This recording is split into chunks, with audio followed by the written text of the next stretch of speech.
Dobrý večer a vítejte u televizních zpráv. Konkurs o letenku kolem světa je v plném proudu. Veškeré informace jsou tajné. Našemu štábu se ovšem podařilo dostat k exkluzivnímu videu, který pořídila horká kandidátka na tento post, Lucie Radová. Nastane válka blogerů? O tom se můžete přesvědčit právě teď. Ahoj, já jsem Lucka. Zatím se nacházíme v Praze, v České republice, ale už za chvíli můžeme být třeba na druhé straně zeměkoule, na nejvyšší budově světa.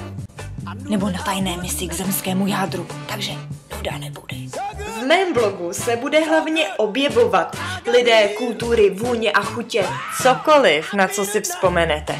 Takže kam razíme? No, úplně nejlepší cvrčky v medu mají na jihu. Evropy, na dolanky pláží malého, také do středohlavého národa, Kozdičanů. Už jste zkusili jejich kaštanové pivo? Pak se vrátíme domů. Ale Česko to nebude. Vyrazíme totiž do míst, které bylo prohlášené za kolébku civilizace. Etiopii. Více než historie lidstva vás možná bude zajímat, jak uznamená kávu.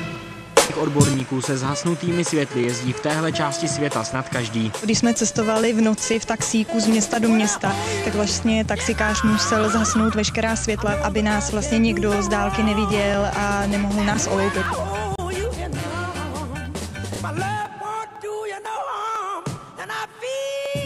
Tak kdy vyrážíme? Já jsem připravená. Mám mezinárodní cestovní pas, mezinárodní očkovací průkaz, někdo sbírá bobříky, já razítka za vakcíny.